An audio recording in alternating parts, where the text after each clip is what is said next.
আসসালামু আলাইকুম প্রিয় ভাই বোনেরা, আপনাদের জন্য আজকে নিয়ে এসেছি হচ্ছে সম্পূর্ণ স্পেশাল নতুন একটা রেসিপি।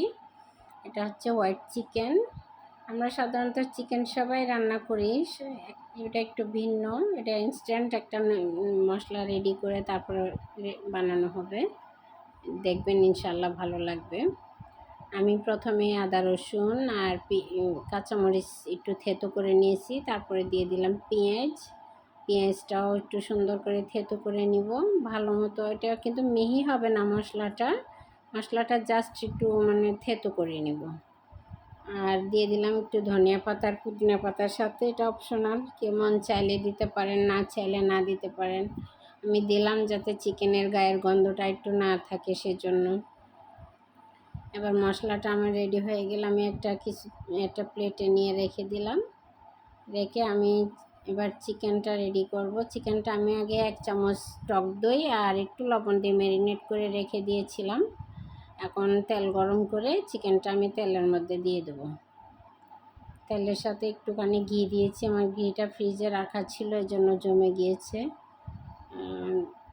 তেলের সাথে ঘিটা গরম হয়ে গেলে একটু গরম মশলা দিছি, গরম মশলার সাথে দিয়ে একটু নাড়াচাড়া দিয়ে তেলটা ভালো মতো গরম হইলে দিয়ে দেবো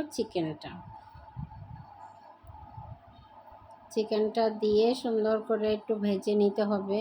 বেশি ভাজবো না, একটু সটে করার মতন, একটু যাতে চিকেনের গায়ের গন্ধটা না থাকে। একটু ভাজা ভাজা হলে, সাদা মুরগি তো, দেশি মুরগি হলে না করলেও চলে।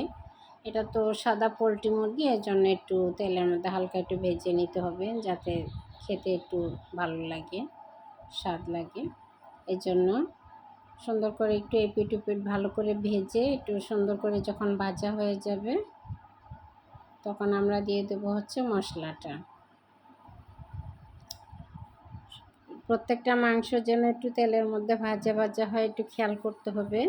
একটু যে খেয়াল করে সুন্দর করে, এটা পোড়া লাগবে না কিন্তু, একটু প্রত্যেকটা মাংস যেন একটু ভাজা ভাজা হয়।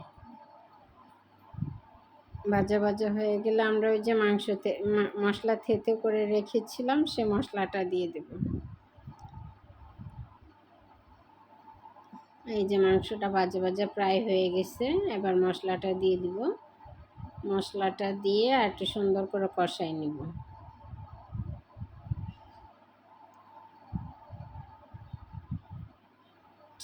রান্না করে ট্রাই করে দেখবেন ইনশাল্লাহ, আশা করছি অনেক ভালো লাগবে।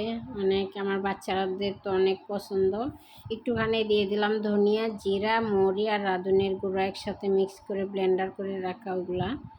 আর দিয়ে দিলাম হচ্ছে একটু মাংসের মশলা, 1 টেবিল চামচ পরিমাণ মতো মাংসের মশলা দিয়ে দিলাম। দিয়ে সুন্দর করে কষায় নিতে হবে। সুন্দর করে কষানো হয়ে গেলে একটু লবণ দিয়ে দিলাম, 1 চিমটি পরিমাণ চিনিও দিয়ে দিব। 4 চামচের অর্ধেক চামচ মতো চিনি দিয়ে দিব। এই যে চিনিটা দিয়ে দিলাম। এবার সুন্দর করে কষায় নিতে হবে, ভালো মতো কষায়ে তারপরে দিয়ে দেবো হচ্ছে ওই যে টক দইয়ের পানির সাথে আমি 2 চামচ মিল্ক পাউডার নিয়ে মিক্স করে ভিজায় রেখে দিয়েছিলাম। এখন আমি সেটা দিয়ে দিব। কষানোটা হয়ে গেছে। এবার দুধের মিশ্রণটা দিয়ে দিলাম। দিয়ে একটু সুন্দর করে নাড়ায় ছাড়াইয়ে একটু সামান্য পানি দিয়ে, আপনি ঝোল কতটুকু রাখবেন, কতটুকু পানি দিবেন সেটা পরিমাণ মতো দিয়ে সুন্দর করে ঢেকে দিলেই হয়ে যাবে। এবার ঢেকে দিয়ে সুন্দর করে কিছুক্ষণ পরে এই যে দেখেন বলক এসে গেছে। অনেক সুন্দর জুসি এবং অনেক টেস্টি হয়।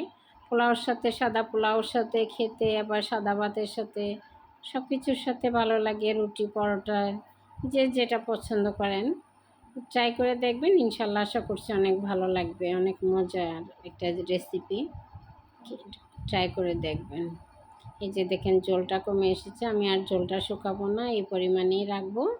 রেখে আবার দিয়ে দেবো একটু গরম মশলার গুঁড়ো উপর দিয়ে, আর একটু দুই একটা ধনিয়া পাতা দিয়ে দেবো, দিয়ে সার্ভ করে দেব।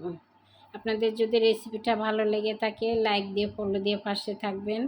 আর ভালো ভালো রেসিপি চাইলে এই যে সাদা পোলাওর সাথে আমি প্লেন পোলাও করেছিলাম, পোলাওর সাথে পরিবেশন করছি। দেখেন অনেক মজা এবং জুসি একটা রান্না, আমার বাচ্চাদের অনেক পছন্দ।